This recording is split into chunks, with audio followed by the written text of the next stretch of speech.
যে আওয়ামী লীগ যদি পর্যায়ক্রমে সব লোক ছাড়া পেয়ে যায়, হ্যাঁ, আওয়ামী লীগের সবচেয়ে বড় শত্রু কারা? এনসিপি।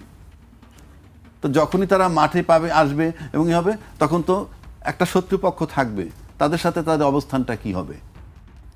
এর মানেই না আমি সিদ্ধান্ত যারা জানে, কিন্তু প্রশ্ন হচ্ছে যে এইটা যদি মাঠে ব্যাপকভাবে বের হয়ে চলে আসে তাহলে কি দাঁড়াবে রেজাল্টটা? আওয়ামী লীগের শত্রুপক্ষে এনসিপি, কোনো ডাউট নাই এতে। শুধু আওয়ামী লীগের সবচেয়ে বড় শত্রু হলো এনসিপি। সেই আওয়ামী লীগ যত বেশি সক্রিয় হবে, এনসিপি তত বেশি দুশ্চিন্তায় পড়বে। কাজে আপনি যত চেষ্টা করেই মানে খুব ভালো পরিবেশ রাখতে চান না কেন, আলটিমেটলি আপনি এই বক্তব্য দেন, সেই বক্তব্য দেন, ঘুরে পেঁচায় জুলাই আন্দোলনের পক্ষে আছি, অমুক আছি, তমুক আছি, অ্যাকশন বলে দিবে যে আলটিমেটলি হচ্ছে কি।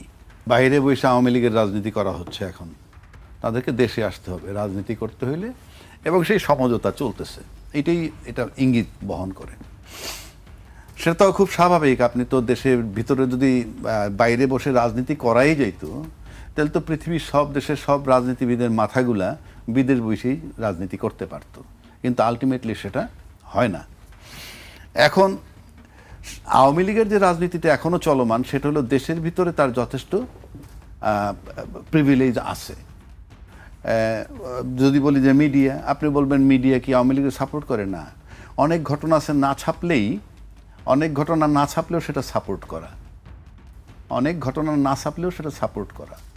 যেমন এই সরকার এসেই বললো কোনো মব হবে না, এখন থেকে সব মব ফুল স্টপ। কিন্তু চিটাগাংয়ে আমরা দেখলাম প্রকাশ্য দিবালোকে গুলি মারতেছে একটা বাড়ির দিকে চাঁদা দাবি করে।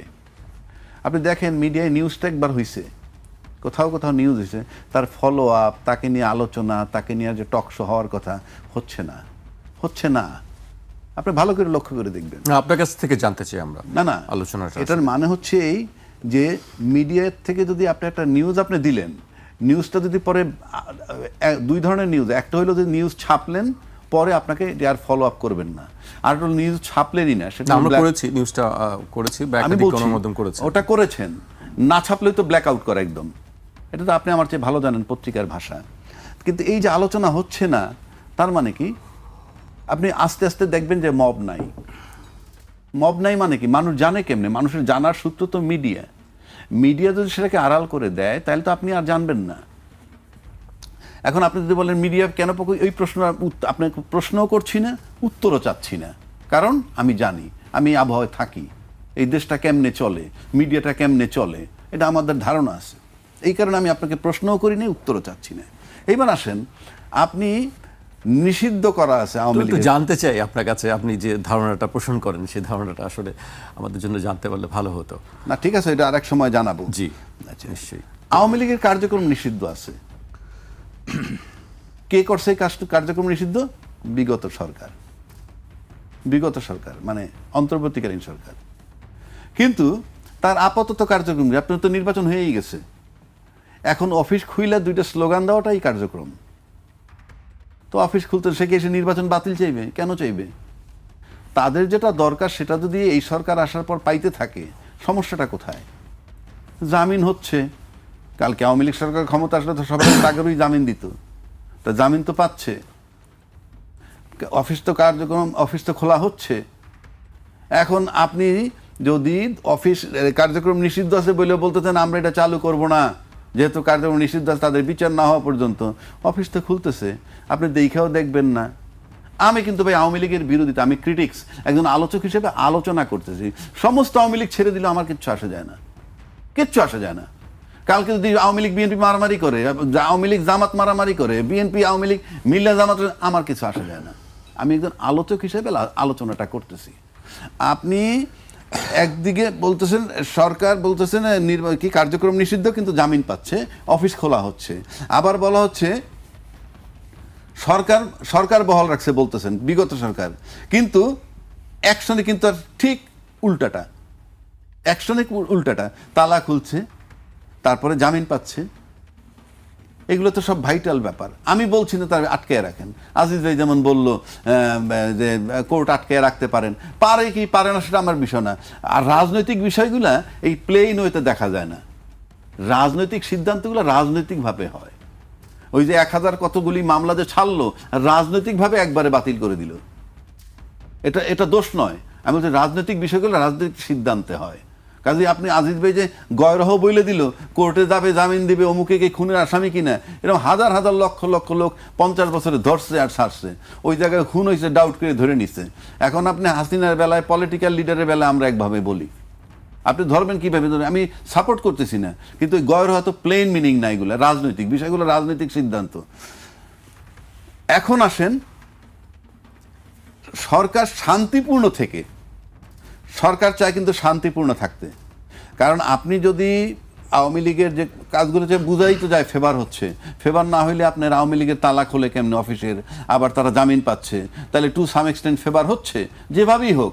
আচ্ছা, এখন আসেন শান্তিপূর্ণ থাকতে হবে সরকারকে। কারণ আপনি যদি সরকার টালমাটাল অবস্থায় চলে যায়, তাহলে তো স্মুথলি কাজগুলো করতে পারবেন। আপনি দেখেন নির্বাচনের কিছুদিন আগে থেকে, বিশেষ করে তারেক রহমান সাহেব আসার পর থেকেই কিন্তু আওয়ামী লীগের যে খণ্ড খণ্ড ঝটিকা মিছিল টিছিল হইতো, তা নাই, এবং এখন তো নাই। কারণ কি? ইট ইজ এনশিওর যে কিপ সাইলেন্ট, দেখা যাক কি করা যায়। কারণ নির্বাচনের আগেও প্রতিশ্রুতি দেওয়া হয়েছে, আমরা ক্ষমতায় গেলে আপনাদেরকে দেখব, আপনাদের বিষয়গুলো আমরা দেখব, বলা হয়েছে। তা বলা হইলে আর সরকারকে শান্তিপূর্ণ থাকতে হবে। আর শান্তিপূর্ণ থাকতে হলে শান্তিপূর্ণ ভাষণ, শান্তিপূর্ণ বক্তব্য দিতে হবে। যেমন ধরেন কি বলে, নাহিদ সাহেবরা 6টা সিট পাইছে, তাদেরকে দিয়ে আমরা আশা করি সামনে আরও বেশি সিট পাবে, একসময় সরকার গঠন করবে, এটাও আমরা প্রত্যাশা করি। এই যে অনুপ্রেরণামূলক বক্তব্য, এটা কিন্তু ভালো জিনিস, জিনিসটা ভালো, কিন্তু এইগুলি বলে যদি শান্তিপূর্ণ না থাকি, এই কাজগুলো আমার করা কঠিন হবে, এই কাজগুলো কঠিন হবে। আপনি ভালো করে লক্ষ্য করে দেখেন যে আওয়ামী লীগ যদি পর্যায়ক্রমে সব লোক ছাড়া পেয়ে যায়, হ্যাঁ, আওয়ামী লীগের সবচেয়ে বড় শত্রু কারা? এনসিপি। তো যখনই তারা মাঠে পাবে, আসবে এবং হবে, তখন তো একটা শত্রুপক্ষ থাকবে, তাদের সাথে তাদের অবস্থানটা কি হবে? এর মানে এই না আমি সিদ্ধান্ত যারা জানেক, কিন্তু প্রশ্ন হচ্ছে যে এইটা যদি মাঠে ব্যাপকভাবে বের হয়ে চলে আসে, তাহলে কি দাঁড়াবে রেজাল্টটা? আওয়ামী লীগের শত্রুপক্ষে এনসিপি, কোনো ডাউট নাই এতে। শুধু এককভাবে এনসিপি নাকি অন্য কোনো আরো দল আছে? আর কোনো দল এই মুহূর্তে তার শত্রু নাই। আর জামাত তো তাদের সবসময় তারা শত্রু বলে। অন্য কোনো দল নাই কেন? তারা একবার বলছে আন্দোলনে ছিলাম, আবার একটা সময় বলছে আমরা আন্দোলনে নাই। এবং রাষ্ট্রপতি সম্প্রতি ক্লিয়ার করে দিছে যে আমাকে টিকিয়ে রাখছে, আমি সাংবিধানিক ধারাবাহিকতা বজায় রাখার জন্য যারা আমাকে হেল্প করছে সেটা হলো বিএনপি এবং আর্মি। তার মানে বিএনপির ব্যাপারে সে ক্লিয়ার করে দিল যে জুলাই আন্দোলনের সাথে তারা সক্রিয় না, সোজা হিসাব। তাহলে একমাত্র শত্রু এনসিপি আমার বিবেচনায়, এবং রাষ্ট্রপতি সেটা এস্টাবলিশ করে দিলেন। তো সেক্ষেত্রে তাদেরই চিন্তার বিষয়। এটা সামনে কি হবে আমরা জানি না। এখনও তো আপনার স্লো দেখতেছেন। এই এখন যদি বদিউজ্জামান মুক্তি পেয়েছে, ফর এক্সাম্পল, জামিনে মুক্তি পেয়েছে, সে কিন্তু মাদক সম্রাট। আমরা আবার একদিকে কিন্তু মাদক দমাই, এটা ভালো কাজ। আপনি মাদক যাতে না থাকে ভিতরে, মাদক নিয়ন্ত্রণ করবেন, কেউ মাদক সেবন না করে, সব ঠিক আছে। কিন্তু পাইলে তাদেরকে ধরবেন, কারো কাছে মাদক পাইলে। তো বদি তো মাদকের সম্রাট ছিল, সে জামিনটা পাইল কি জন্যে? কথার কথা বলছি। আবার মাদকের সাপ্লাই লাইন যদি সব ঠিক থাকে, যেমন ও আপনি বাসায় বসে যে ট্যাপ সারেন, ও আসার থেকে যদি পানি সাপ্লাই না থাকে, পানি বেরোবে? তো আপনি মাদক যে সাপ্লাই, মাদকের তো দুইটা জায়গায়, এক বর্ডার ক্রস করে আসে, অথবা আপনি এইটাই তো বুঝি না যে আসলে বর্ডার ক্রস করে কিভাবে আসে। আমি বলছি হয় বর্ডার ক্রস করে আসবে, আর না আপনি নিজ উৎপত্তি করবেন। আর তো কোনো রাস্তা নাই। আসার তো জায়গা দুইটা, আসার তো ওয়ে দুইটা। একটা নিজের দেশে বানাবেন, আর একটা বাইরে থেকে, আর একটা বাইরে আসবে, এই এছাড়া তো উপায় নাই। তো সেইগুলা কন্ট্রোল করার দায়িত্ব কার? ওইগুলা হইলে তো আমার এখানে মাদকের জন্য আমার পোলাপান পিটাইতে হয় না, দাবড়াইতে হয় না, আমার তো পিটাইতে হয় না তাদেরকে। তা আপনি মূল জায়গায় হাত দিবেন না। যেমন ধরেন এখন আজকে এই সরকার ইলেক্টেড গভর্নমেন্ট আসছে, এখন দেখবেন আওয়ামী লীগ এত বেশি রিল্যাক্স, তারা কিন্তু পালানের জন্য অস্থির না। এবং ইন্ডিয়ান ভিসা তো খুব জটিল অবস্থায় ছিল দীর্ঘদিন, আমি জানি না স্বাভাবিক হচ্ছে, এখন স্বাভাবিক হচ্ছে।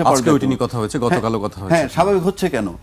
তখন তারা চিন্তা করছে আমার 10 লাখ লোক হয়তো এইখান থেকে চলে যাবে ইন্ডিয়ার ভিতরে যাই তো গিয়ে। তো এখন ইন্ডিয়ার ভিসাটা কঠিন হয় কি হয়েছে? হ্যাঁ, ওখানে গিয়ে রোহিঙ্গার মতো 10 লাখ একত্র হইতে পারে নাই। আর এখন ভিসা রিল্যাক্স হলে কি হবে? তারা তো দেশেই সেফ, সুতরাং যাওয়া আসার প্রয়োজন নাই। যদি দরকার হয় মিটিং করতে যেতে পারে। তো সেই জন্য আমি বলতেছি, মানে কি আওয়ামী লীগের বহু নেতৃত্বখানা আছে না? আমরা গণমাধ্যমের রিপোর্টে দেখলাম যে 600-র উপরে নেতা সেখানে আছেন। আচ্ছা, আমি কিন্তু কোনোটাই দোষ ধরতেছি না, গুণও ধরতেছি না। আমি একজন আলোচক হিসাবে আলোচনা করতেছি আমার আইনের শাসনটা কোথায়। আপনি একদিকে কার্যক্রম নিষিদ্ধ রইল, নিষিদ্ধ থাকা তো একটা আইন, প্রজ্ঞাপন জারি করছিল, সেটাকে আপনি উইথড্র করলেন না, অথচ অ্যালাউ করা হচ্ছে। একটা দেখেন, পৃথিবীতে উন্নত বিশ্বে আইনের শাসনটা দিয়ে রাষ্ট্র শক্তিশালী হয়।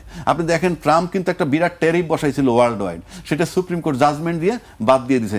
বাংলাদেশে কার সিনায় কোন বল আছে যে সরকার একটা সিদ্ধান্ত নেবে আর চট করে সুপ্রিম কোর্ট নিষেধ করে দিবে? আমি দেখি নাই। অর্থাৎ আইনের শাসনটা এমন জিনিস, ট্রাম্প পর্যন্ত ট্রাম্পরেও কেয়ার করে নাই।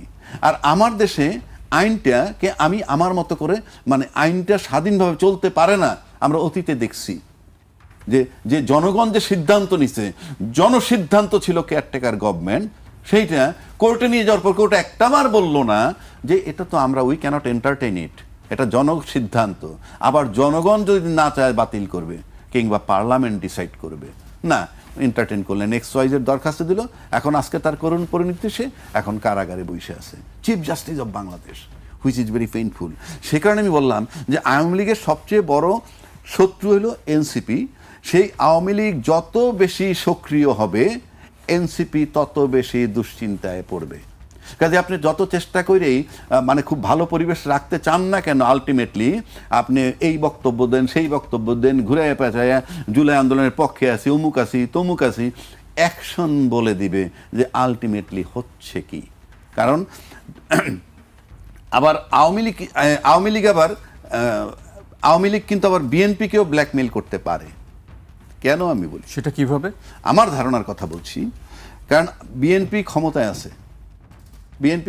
আছে, এই যে কার্যক্রম নিষিদ্ধ হওয়া সত্ত্বেও তারা যে ফ্ল্যাগ উড়াইতে পারতেছে, করতে পারতেছে, তার মানে কি এইটা সরকার ছাড় দিতেছে। ছাড় না দিলে আলটিমেটলি যদি কখনো আন্দোলনের পর্যায়ে চলে আসে তারা, তখন কিন্তু তারা এদের বিরুদ্ধে আন্দোলন করবে। কি নিয়ে আন্দোলন করবে? আমাদেরকে নির্বাচন থেকে বাদ দেওয়া হয়েছে, আমরা ইনক্লুসিভ নির্বাচন করা হয় নাই, যারা দোষী ছিল কিংবা যাদের কাগজে পত্রের নাম ছিল তারা থাকুক বাদ, কিন্তু আমাদেরকে নির্বাচন করতে দেওয়া হয় নাই। 25%, 30% ভোটারকে এই ইস্যুগুলো আসবে। সুতরাং এই ইস্যুগুলোও যাতে না আসে, সুতরাং আওয়ামী লীগকে ছাড় দিতেই হবে ক্ষমতাসীন সরকারের, যদি সরকারে খুব সুন্দরভাবে সার্ভাইভ করতে হয়। এনসিপিকে ব্যালেন্স করতে হবে, আওয়ামী লীগকে ব্যালেন্স করতে হবে। এটা আভ্যন্তরীণ, এক্সটার্নালটা আমার দরকার নাই, আভ্যন্তরীণ এই জটিলতা। সুতরাং আমার কাছে মনে হয় সরকারকে খুব শান্ত মস্তিষ্কে, ধীরে সুস্থে সবার সাথে ব্যালেন্স করে পা বাড়াইতে হবে সামনের দিকে। জি। সুতরাং এখন শেষ মুহূর্তে এসে যদি তারা অফিসের তালা খোলে, তারা তো ইলেকশনের সময় এক এক প্রতিশ্রুতি দিয়েছে, এখন তালা খুলতেছে। আমার কথা হলো, আমাদের প্রেস ক্লাবে তো সাংবাদিক গ্রুপ ফুটপাতের সামনে মিটিং করেছে, মিটিং করেছে। তো এখন যেখানে যেখানে আওয়ামী লীগের সমর্থক আছে তারা চেষ্টা করতেছে। এখন ধরেন আবার কোর্টে যে বলা হচ্ছে, কোর্টের থেকে জামিন পাচ্ছে, জামিন কিন্তু পাইতে পারে, কেসের যদি মেরিট না থাকে জামিন পাইতে পারে। যেমন ধরেন রাজ্জাকি ভাই সুপ্রিম কোর্টের অ্যাডভোকেট, আপনার একসময় আলোচনায় আসলো যে নির্দোষ লোক দিয়ে আওয়ামী লীগ পুনর্গঠন হবে। তখন ওই নারায়ণগঞ্জের মেয়র ছিল আইভি, তার বিরুদ্ধে ঘাপাঘাপ কয়েকটা মামলা হলো এবং খুনের মামলাও দেওয়া হলো।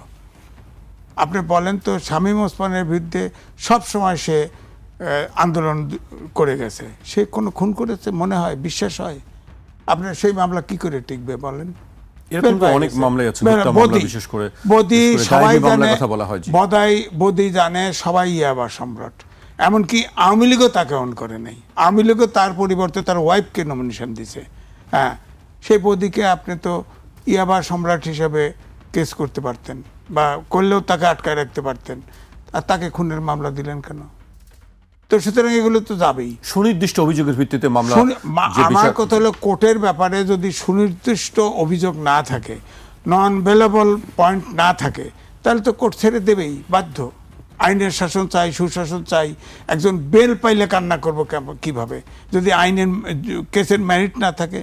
আমি এই দুইজনের খবর জানি, আরও যারা বেল পাচ্ছে, এবং এই সরকারেও তো সালাউদ্দিন সাহেবও বলছে না, অনেক কেসের মেরিট নাই, উড্ড করতেছে, 10-12 মামলা অভিযোগ উড্ড করতেছে, মামলাগুলো যাচাই বাছাই করা হচ্ছে। এটা তো কারণ এই সরকার যাকে ধরে ঢোকে আর বেরোয় না। আপনি দেখেন তো, প্রায় 200-র উপরে, প্রায় 250 সাংবাদিক গ্রেপ্তার করেছে। বলেন তো দেখি, একটা সাংবাদিক বেল পায় না, একটা সাংবাদিক শুধু পান্না বেল পাইছে, আর সব ঢোকে, কেউ বেরোয় নেই। আবার সাংবাদিকদের ভিতরে কেউ ফৌজদারি অপরাধের ঊর্ধ্বে না, তারা দোষ করলে হিয়ারিংয়ে যাক, বিচার করেন, জেল দেন, ফাঁসি দেন, সমস্যা নাই ফৌজদারি অপরাধ যদি করে থাকে। কিন্তু আপনি এই যে আনিস আলমগীর সর্বশেষ গ্রেপ্তার হয়েছে, তাকে কেস ছাড়া গ্রেপ্তার করছেন, সে টকশোতে কথা সহ্য হয় নাই, গ্রেপ্তার করছেন, এই তো কথা। তো আমার কথা হচ্ছে যে ফৌজদারি অপরাধের বাইরে এই যে জেলখানায় ঢুকায় রাখছেন সাংবাদিক, ফেসিবাদের দোষর করে পেশ করে মেম্বারশিপ খাইয়ে দিয়েছেন, এগুলো থাকবে, আইনে টিকবে? আপনি এখন বেল দিলেই করবেন যে এই আওয়ামী লীগের সব সমর্থক ছেড়ে দিচ্ছে। উনি তো, আমি তো এই জন্য ওনাকে সাক্ষী মানতেছে, কেসের যদি মেরিট না থাকে, বেল দেওয়ার যদি সুযোগ আইনে কাভার করে, তাকে জামিন দিবে না কেন? এখন তো দেশে তো অভ্যুত্থান ঘটেছে, আমরা তো আইনের শাসন চাই, গণতন্ত্র চাই, সুশাসন চাই। এই সুশাসন আইনের শাসনের যেখানে পড়ে, বিচার বিভাগের স্বাধীনভাবে যদি কাজ করে, বিচার বিভাগের আইনে যদি কেউ বেল পায়, আপনি তাকে ইয়ে করবেন কেমন? ধরেন এই যে হিল ট্যাক্সে প্রদীপ মেজর সিনহাকে হত্যা করেছে, তার বিচার হচ্ছে না, ফাঁসি হচ্ছে না। এখন সে যদি বেল পায়, প্রশ্ন উঠবে, সারা দেশে ধাউ ধাউ করে আগুন জ্বলে উঠবে, তাকে কেমনে বেল দিবে, জামিন দিবে? তার কেমনে জামিন মৌকুব করবে? এটা চাক্ষুষ ভিডিও দেখা হয়েছে, সাক্ষ্য দেখা হয়েছে, সব কিছু হয়েছে, এটা মেরিট আছে, তাকে বেল দিবে কেমনে? ধরেন এটাও একটা, যেহেতু বেল কয়েকজন পাইছে, এর নামও আসছে আলোচনায়, কেন আসবে? সব তার তো আপনার চাক্ষুষ মেরিন ড্রাইভে গুলি করে মেরে ফেলছে মেজর, এবং ওই তাকে যদি ছেড়ে দেওয়া হয় বা বেল দেওয়া হয়, এটা তো অনেক জায়গাও নড়ে উঠবে, অনেক জায়গা নড়ে উঠবে সমাজের।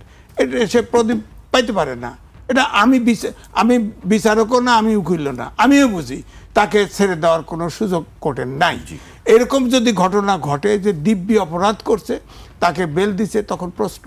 কিন্তু এই সরকার তো অনেককে যাকে খুশি ধরছে, যাকে খুশি ধরছে। আপনি দেখেন সাংবাদিকদের পৃথিবীতে নজর দেখাতে সরকারের কথা, অন্তর্বর্তী সরকার বলেন, আপনি পৃথিবীতে একটা নজির দেখাতে পারবেন যে সাংবাদিকদের, সব সাংবাদিকের অ্যাক্রিডিটেশন কার্ড বাতিল করে দিছে? এই সরকার তো দিছে।